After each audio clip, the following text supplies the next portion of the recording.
방송인, 강사, 상담 전문가 등 다양한 달란트의 소유자 권영찬 집사. 1992년 대학 개그 콘테스트로 개그맨 데뷔. 승승장구하던 시절 닥친 3번의 죽을 고비. 인공수정 끝에 얻은 아들까지 무엇 하나 쉽지 않았던 삶. 곤하고 슬픈 죄인에서 주 안의 평안과 기쁨을 얻은 권영찬 집사의 신앙 고백이 지금 시작됩니다.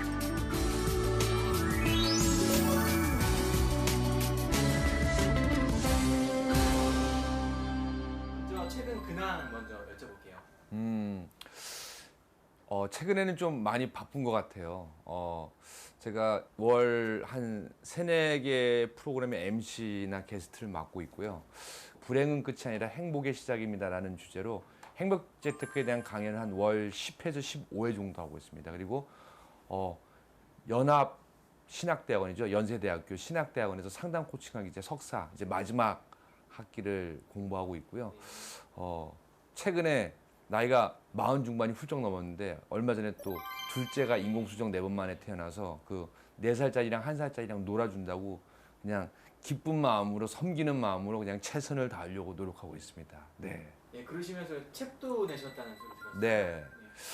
지난 5월 30일 날 이제 당신이 기적의 주인공입니다는 이제 책을 냈는데요. 최근에 제가 이제 많은 봉사나 이제 기부를 하고 있는데 또 참여하고 있는데 사실은 굉장히 아팠던 분들, 좌절한 분들, 희망을 잃은 분들에게 용기를 드리는 거거든요. 바로 지금 울고 있고 또 고개 숙인 여러분들이 몇 년 후에는 또 얼마 후에는 당신이 기적의 주인공입니다라는 이야기를 드리는데 그 책의 계약금과 저자 수익을 제가 가지면 안 될 것 같아서 그 책의 수익금을 일단은 연세대학교 그 아프리카나 남미 또 아시아의 가난한 신학생들을 후원하는 장학금으로 이제 송도 GIT 장학금에 일단은 기부를 하고요. 다해 공동체에도 제가 이제 캄보디아에 이제 컨테이너 기부하는 기금으로 들어가고 또 한부모 가정 그 후원금으로도 들어가고 또 학교 폭력 예방재단 그렇게 4군데로 모두 이렇게 골고루 가게끔 제가 이렇게 해놨거든요. 그랬더니 이제 많은 분들이 이왕 책을 읽으시면서 용기를 많이 얻었다고 하더라고요. 왜냐하면 제가 죽을 뻔한 3번의 고비를 솔직하게 다 고백을 했거든요. 희망과 꿈을 잃지 않는 게 사실은 우리 크리스찬의 제일 중요한 덕목인 것 같아요. 하나님을 사랑하고 내가 하나님의 아들이고 딸이잖아요. 그런데 내가 좌절할 필요가 없는 게 사실은 든든하게 뒤에서 하나님이란 분이 떡 하고 버텨주시면 사실은 아무리 힘들어도 그건 힘든 게 아니라 잠시 잠깐이거든요. 최근에 대한민국에서 1000만이 넘는 영화가 가끔 나왔단 말이에요. 근데 그 영화 속의 주인공을 보면요. 꼭 시련이 한두 번이 아니라 한 3-4번씩은 있더라고요. 그런데 정말 내가 성경 안에 그런 주인공처럼 아니면 하나님의 정말 사랑을 받는 아들과 딸이라면은 사실은 그 정도 시련도 기쁘게 감사한 마음으로 받다 보면은 좀 더 큰 사람이 되지 않을까라는 생각을 한번 좀 이렇게 전해드리고 싶습니다.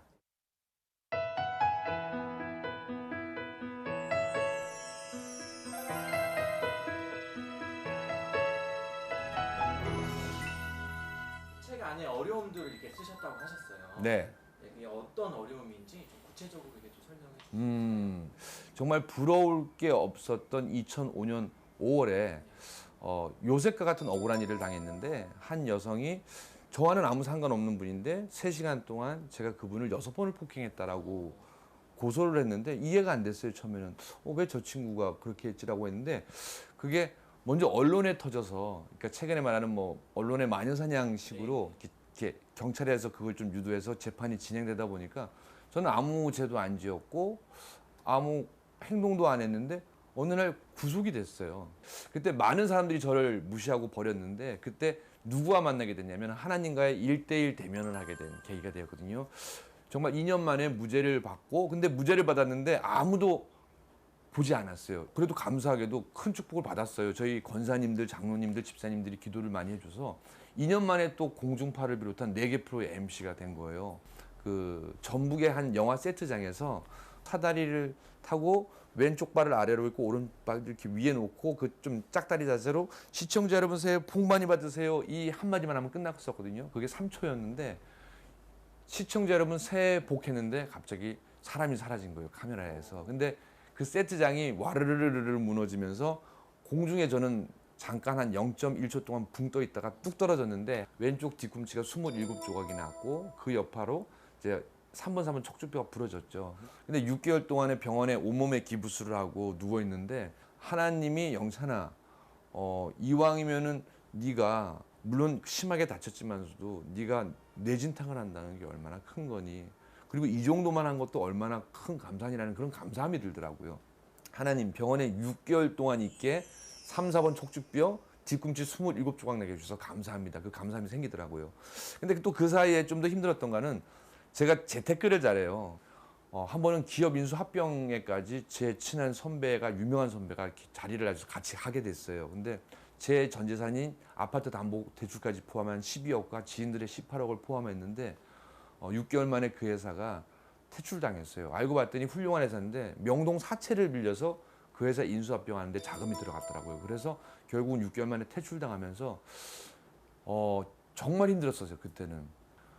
많은 사람들이 손가락질하고 그랬을 때도 참았는데 사실은 어찌 보면 저한테 경제적인 여유가 있었기 때문에 참았었던 것도 있었던 것 같아요. 그런데 그걸 다 뺏겨보니까 정말 사람들이 등을 돌리는데 무섭게 등을 돌리더라고요. 그리고 정말 돈이 중요하면서도 다 필요 없구나라는 거. 그러니까 왜 솔로몬이 그러잖아요. 헛되도다 얘기를 하는데 이 세상에 참 진실이 뭔지를 물론 돈 소중하죠. 근데 그게 있었다가 다 날려보니까 사람들이 등을 돌리는 거 보고 이게 진실이 아닌구나를 느꼈어요. 그래서 세 번째 하나님한테 감사함이 쫄딱 망하게 해주셔서 감사합니다. 근데 지금도 위험한 일이나 가끔은 천만한 일이 저한테 많이 생겨요. 그런데 그 세 번의 죽을 고비를 통해서 이거는 두려워할 거 아니라 내가 이겨내고 극복하면은 좀 더 큰 그릇을 하나님이 만들어 준다는 그런 믿음의 철학이 생겼거든요. 그래서 제가 그 책과 오늘도 방송에서 말하고 싶은 거는 또 전하고 싶은 내용은 뭐냐면요. 혹시 지금 여러분들이 힘든 순간이 있고 위기의 순간이 있다면은 좀 더 바보 같은 말일 수도 있는데 그거는 하나님의 축복을 받기 위한 전 과정이라고 생각하시면 좀 더 쉽게 이겨내지 않을까라는 생각을 해봅니다. 네. 사실 그런 상황 속에서 그렇게 감사함으로 얘기를 하시니까 네. 저는 하나님 원망했을 텐데 정말 큰 선물을 주신 것 같아요. 근데 때가 있는 것 같아요. 너무 힘들죠. 그러니까 지금도 제가 상담을 공부하고 전문 상담가가 된 이유 중에 하나가 뭐냐면은 벌써 10년이 지났는데도 트라우마가 심각해요. 그러니까 어떤 심각하냐면은 제가 아이를 안고 가다가 누군가 제 아이와 저를 누군가 때리고 도망가는 꿈을 꾸거든요. 근데 그게 뭐냐면 피해망상증이에요. 그리고 그때 대인기피증이 생겼는데 앰뷸런스 소리만 하는 사이렌 소리만 들으면은 누군가 또 나를 억울하게 채워가겠지. 근데 지금도 제가 다리에 8개 핀이 박혀 있다 보니까 장마가 오거나 눈비가 올 때 되게 고통스러워요. 근데 반대로 사실은 요즘에 100억짜리 슈퍼컴퓨터도 날씨 못 맞출 때 있잖아요. 근데 제 다리는 정확하게 맞추거든요. 그래서 할머니 할아버지가 왜 아프신 분들이 야 빨래 걷어라라는 말을 이제야 또 알게 됐거든요. 지금 무슨 말이냐면요. 어떠한 일이 일어났는데 안 좋게 생각하면 계속해서 안 좋은 거예요. 그런데 야 이거 봐라. 성경 속에 누구 보니까 요셉을 보니까 야곱을 보니까 사실 우리가 성령으로 이루어졌지만 우리가 희망을 보는 게 하나님에 대한 두려움과 또는 경외. 근데 또 그 안에는 사랑의 하나님도 있고 용서의 하나님도 있거든요. 이 방송을 보시는 분들 중에 매일매일 웃는 분만 있는 건 아니잖아요. 근데 그분들에게 제가 감히 말씀드리는데 정말 고난과 시련은요 내 욕심에서 생겼지만서도 그 시련도 하나님은 달게 만드시는 하나님이시고 축복을 주시는 하나님을 믿으시고 하면은요 웃을 수밖에 없다는 얘기죠. 네.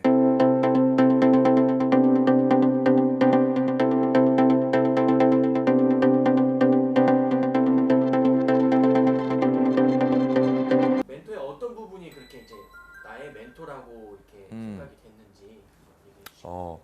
저한테 좀 멘토분이 많아요. 제가 이렇게 봉사하게끔 보여준 최일도 목사님, 또 제가 지금 이제 전문 상담가로서 알 수 있겠던 뭐 권수영 교수님, 뭐 정석한 학자님, 유영민 교수님 많은 분들이 있는데 그분은 저한테 독특해요. 왜? 47년 동안 저를 위해서 기도해 줬어요.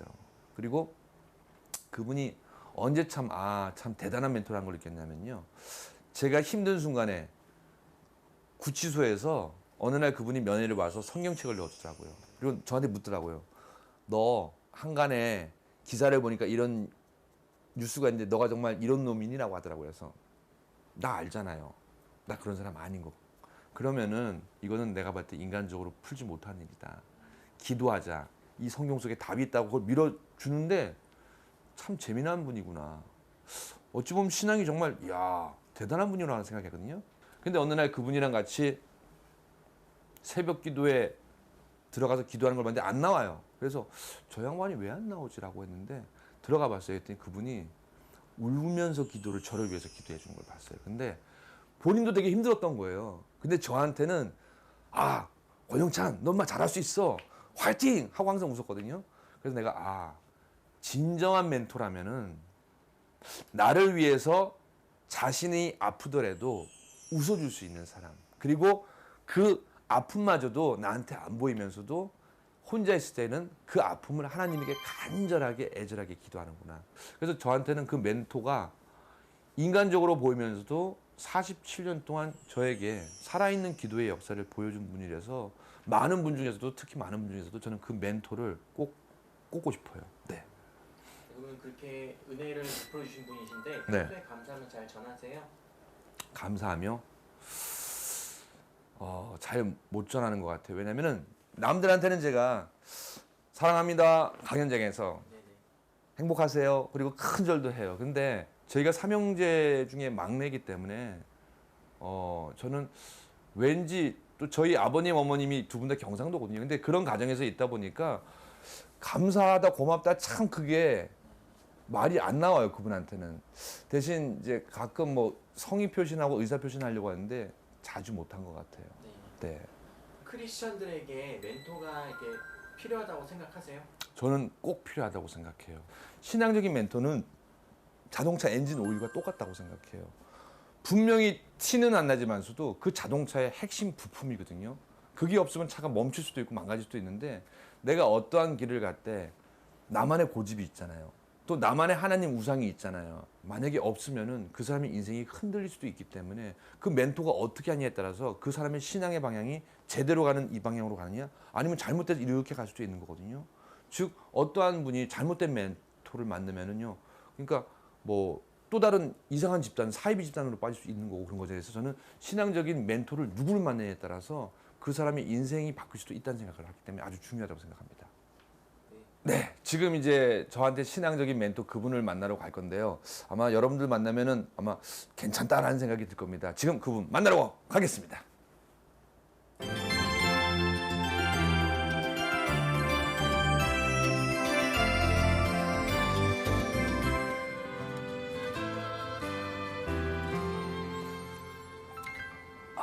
아유, 저기서 기도하고 계시는구나.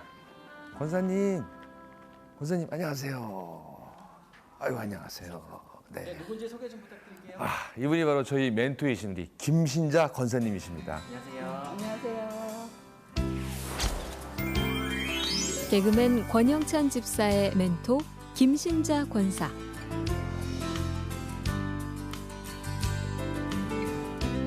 권영찬 집사의 육신의 어머니이자 기도의 어머니인 김신자 권사는 세 아들을 믿음의 자녀로 키워냈다.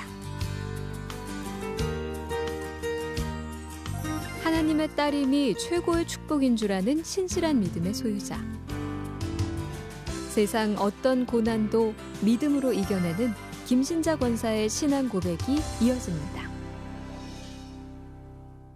아드님이 멘토로 꼽으셨어요. 기분이 어떠세요? 기분이요? 정말 제가 아무것도 모르는데요. 어깨가 무겁습니다. 그래서 이제 앞으로는 더 영찬이를 위해서 열심히 기도하고 노력하면서 노력하겠습니다. 지금도 원래 다른 방송은 많이 하셨는데 CBS다 보니까 본인이 굉장히 막 부담을 가면서요. 난 목사님처럼 잘해야 되는데 그러지 말고 편안하게 하시면 됩니다. 그냥 평상시에 나한테 가르침을 줬던 것처럼 편안하게 하세요. 네. 이 곳이 좀 의미가 있는 곳이라고 들었어요. 이게 어떤 곳인지 설명 좀 부탁드릴게요. 예, 제가 이제 영찬이 오산에 살면서 이제 영찬이 집에 와야 되거든요. 그래서 영찬이 집에 처음에 와가지고 이렇게 교회를 찾았어요. 새벽에 나가서 기도를 해야 되는데 교회가 어디 있을까 하고 찾아봤는데 또 다른 사람들이 저쪽에도 가면 교회가 있다고 이제 가르쳐 주더라고요. 그랬는데 내가 이렇게 와 보니까 이 늘 푸른 교회가 있어요. 그래서 이제 여기서 기도해도 되겠구나 하고서 제가 이제 새벽에 와서 날마다 와서 기도를 했습니다. 좀 더 그래서, 이제 얘기를 드리면요. 제가 그때 2005년 재판을 겪으면서 저한테 새벽 기도를 나가자라고 했는데 당시에 제가 불면증에 시달려서 한 새벽 2시, 3시, 4시 돼야지 겨우겨우 잠들었어요. 근데 보통 새벽 기도가 5시부터 시작이잖아요. 근데 도저히 일어나질 못했어요. 근데 매번 약속을 어겨서 너무나 미안하고 죄송스러운 마음이 있는데 왜냐면 그때 엄마 부탁이 새벽 기도 나가서 기도하자는 거였거든요. 근데 새벽 기도를 나가려고 딱 눈을 떴는데 엄마가 없어요. 시간은 보니까 이미 6시를 넘었더라고요. 근데 집에서 기다리더라고 안 오서 너무 미안한 마음에 그냥 집 앞에 교회니까 마중이라도 나가자 해서 교회 앞에서 서성거리고 있었는데 그때는 이런 모습이 아니었어요. 그때는 성전 건축하고 있어서 공토에 이렇게 천막을 친 천막교회였거든요. 근데 엄마가 안 나오니까 이상하다. 왜 제가 가끔 할머니라고 해요. 이 할머니가 왜 안 나오시지라고 해서 딱 들어가 봤는데 수많은 어머님들 사이에서 저희 어머니를 딱 발견했어요. 근데 그 전까지는 어머니가 저보고 구치소 올 때도 웃으면서 성경 넣어주고 너 기도해라. 하나님이 너 기도 다 들어준다. 용기 잃지 마라. 항상 웃으면서 얘기했는데 그때 어깨를 이렇게 들썩이면서 가까이 가서 기도 소리를 들어보니까 기도도 못하고 울고 있더라고요. 그러니까 하나님 하면서 우는데 제가 그때 가슴이 찢어졌어요. 왜냐면은 나의 영적인 아버지 하나님 아버지도 만약에 가슴이 있고 심장이 있다면 이만큼 엄마 마음으로 찢어지겠구나 해서 제가 원래는 포기할까 하다가 엄마의 우는 모습을 보고 내가 정신 차려야겠구나. 내가 엄마한테는 이렇게 힘이 돼줘야 되는데 저렇게 우리 엄마는 울고도 울고 싶지 못하고 나한테는 웃다가 교회 와서 혼자 이렇게 우는 거야 보거나 했는데 바로 이 교회가 그런 기도의 교회, 믿음의 교회에서 저희한테는 이 늘푸른 교회 예배당이 되게 소중하고 중요하고요. 또 그 다음에도 저도 몇 번 와서 기도를 했고 어머니도 만약에 새벽 기도 하실 거면은 집 앞에 있다 보니까 이 늘푸른 교회를 많이 찾는 편이죠. 네. 이렇게 아들을 위해서 기도를 하셨다고 하셨어요. 그때 혹시 기억하세요? 네, 기억합니다. 그때는 이제 참 처음에 하나님께서 요한복음 14장 1절 말씀에 보면요. 너희는 마음에 근심하지 말라. 하나님을 믿으니 또 나를 믿으라고 하셨잖아요. 그래서 이제 그 말씀을 붙잡고 이제 날마다 이제 걸어 다니면서도 하나님 우리 영찬이 이번에 한 번만 용서해 주세요. 예, 우리 영찬이 한 번만 용서해 주세요. 그러면서 걸어 다니면서도 기도를 했고요. 그래서 교회 와서도 교회 오면은 그냥 참 영찬이 보는 데는 눈물을 흘릴 수가 없고 뭐 누구한테도 가서 또 눈물을 흘릴 수도 없잖아요. 근데 하나님 앞에는 와서 내가 어린 나이가 되어서 하나님 아버지 영찬이 한 번만 용서해 주세요. 용서해 주면 이 다음에 이제 하나님 나라의 큰 일꾼이 될 거예요 하고서 그렇게 기도했습니다. 집사님이 보시는 어머니는 어떤 신앙인이세요? 어머님은 일단 대단해요. 근데 대단하다는 게 저를 위해서 정말 46년 동안 기도해주고 지금 47년째 기도를 해주시는 거거든요. 사실은 삼형제 중에 막내였지만서도 뭐 큰형이 의대 공부하면서 대학원 가면 제가 먼저 돈을 벌었기 때문에 거기도 좀 보태드렸고요. 또 뭐 형도 결혼할 때도 제가 조금씩 보태드리다 보니까 내가 이 집의 기둥이라는 생각을 하고 가끔은 막내인데 내가 왜 이걸 해야 되라고 하는 생각도 있었는데 그러니까 그 일이 있기 전까지는 어머니의 그런 기도의 힘이 큰지 몰랐어요. 그냥 내가 알아서 잘난 줄 알았는데 근데 2005년 그 사건 다음에 아버지도 돌아가셨죠. 기댈 데가 없는 거예요. 남의 집을 방문할 때도 기도로 먼저 시작하고 또 어디에 가서 뭐가 생기면은 기도로 시작하고 제가 심지어는 어떨 때 너무 고마워서 용돈을 드려도 그 용돈 중에 일부를 11조로 내시는 걸 봤거든요. 그러니까 그 모든 것을 하나님의 기준에 맞춰서 하고 그러니까 저도 그걸 좀 많이 배우게 돼요. 어머니는 항상 뭐가 생기면 무조건 10분의 1은 하나님한테 먼저 드리고 기도하시는 분이에요. 그러니까 저한테는 기도의 어머니죠. 기도의 어머니. 네.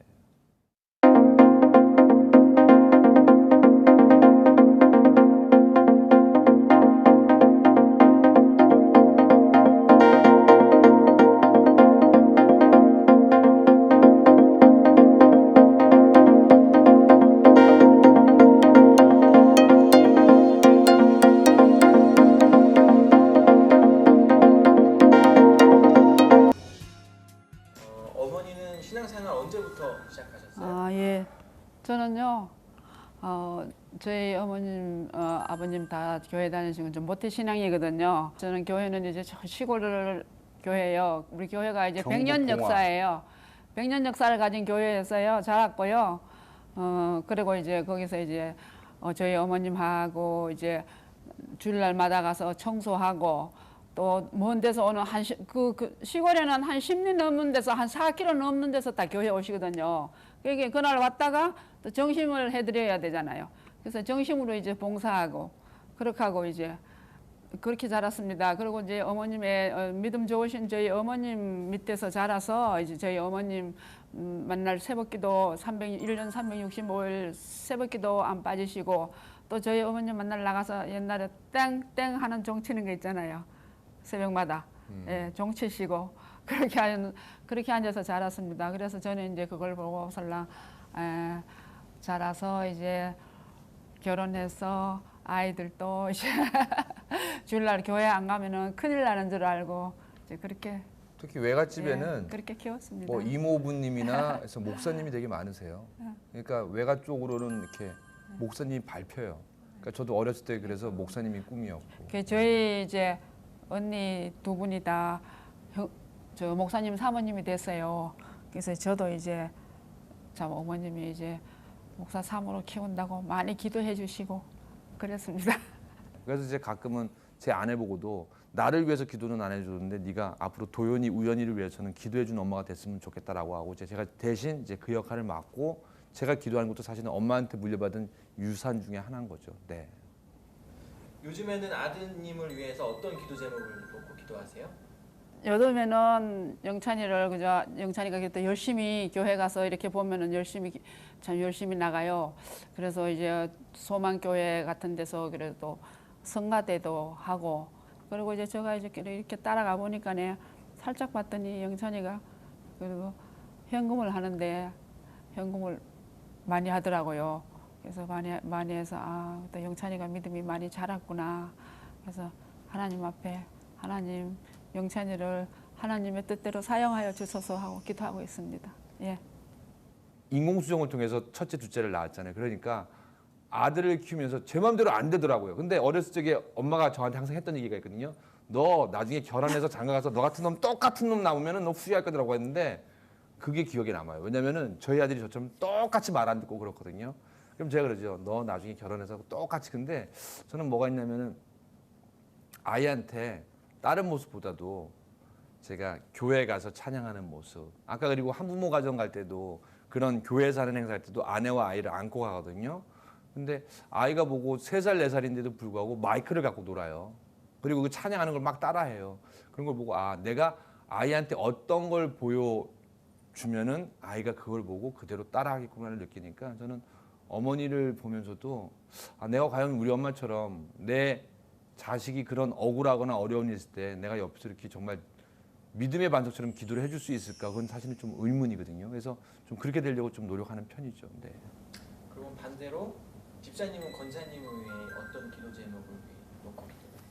저는 항상 기도를 할 때 저희 어머니가 섭섭할 수도 있어요. 근데 뭐냐면은 사실은 죽고 사는 게 내가 건강하게 운동한다고 되는 게 아니라 때가 되면 하나님이 부르시더라고요. 근데 저는 이왕이면 그래요. 하나님, 이왕이면 저희 어머니 저로 인해서 너무 마음고생을 많이 했으니까 이왕이면 아버지 목까지 좀 오래오래 살게 해주십시오. 어머니가 정말 건강하게 대신 제가 저희 어머니 보고 너무 오래 살면 안 돼. 그거 못 쓰는 거야 라고 하고 내가 120살까지만 살아 농담으로 그러거든요. 그러니까 어머님이 좀 우리 곁에 오래오래 사시면서 제 아들한테도 그러니까 손자가 되겠죠. 손자한테도 기도해 주는 어머니 역할을 좀 할머니를 보여줬으면 좋겠어요. 그리고 돌아가시기 그 전까지 교회에서 정말 열심히 봉사하다가 하나님 곁에 가면은 좀 행복하지 않을까 해서 저는 최근에 그런 기도를 많이 드리고 있습니다. 네.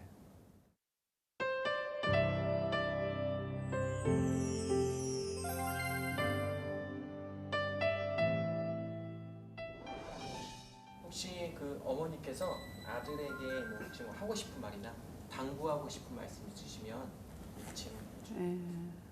그래서 잠언 16장 3절에 보면은요, 너희 모든 일을 여호와께 맡기라. 그러하면 여호와 하나님께서 너희 경영을 이루어 주시리라고 말씀하셨거든요. 그러니까 그 말씀을 붙잡고 그 말씀을 붙잡고 나갔으면 좋겠어. 영찬이 건집사가 됐으면 좋겠습니다. 저는 저희 어머니가 이제는 좀 편안한 마음으로 이왕이면은 천국 가시기 전에 세상 구경 좀 많이 하고 어머님 그래요. 제가 같이 여행 가자고 하면 안 가요. 왜냐면 아들 돈 들어간다고 해서. 그래서 그런 거 신경 쓰지 말고 지금 열심히 벌고 봉사도 많이 하는데 제가 엄마한테 가끔 이래요. 아니 다른 모르는 분들도 시각장애인 개한수술도 도와드리고 다른 모르는 아프리카 장학생도 내가 후원해 주는데 저는 엄마가 좀 많이 행복했으면 좋겠어요. 그만큼 제가 큰 죄를 많이 졌기 때문에. 그래서 엄마한테 너무 고맙고.